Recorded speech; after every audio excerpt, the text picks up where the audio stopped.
Hello everyone, আসসালামু আলাইকুম।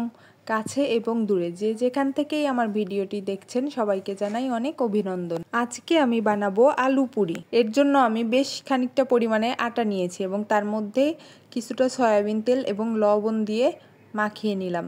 এরপর পরিমাণ মতো রেগুলার পানি দিয়ে একটা ডো তৈরি করে নিয়েছি এবং ডোটার উপরে একটু সয়াবিন তেল মাখিয়ে নিলাম। এরপর চলে গেলাম পুরির মধ্যে যে আলুর পুরটা দিব সেটা রেডি করতে। আলুগুলোকে আমি প্রথমে সিদ্ধ করে নিয়েছি। এরপর একটুখানি জিরা গুঁড়া, ধনিয়া গুঁড়া, মরিচের গুঁড়া আর লবণ দিয়ে আর একটুখানি সরিষার তেল দিয়ে ভর্তা করে নিয়েছি। একটা ছোট্ট স্টিলের প্লেটের মধ্যে আমি একটু তেল মাখিয়ে নিলাম।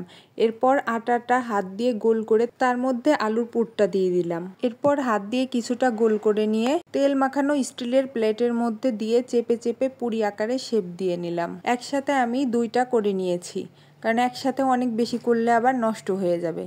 তাই 2-3টা করে নিয়ে তারপর আমি চলে যাব এখন ভাজতে। পুরিটা ভাজার জন্য ছোট্ট একটা কড়াইয়ের মধ্যে আমি বেশ খানিকটা পরিমাণে তেল নিয়েছি। তেলটা গরম হয়ে গেলে এর মধ্যে আমি পুরিটা ছেড়ে দিলাম।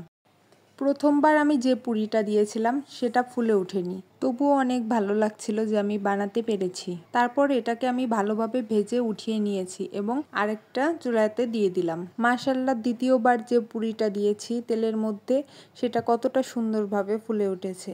প্রথমবার আমি এই আলু পুরি বানিয়েছি।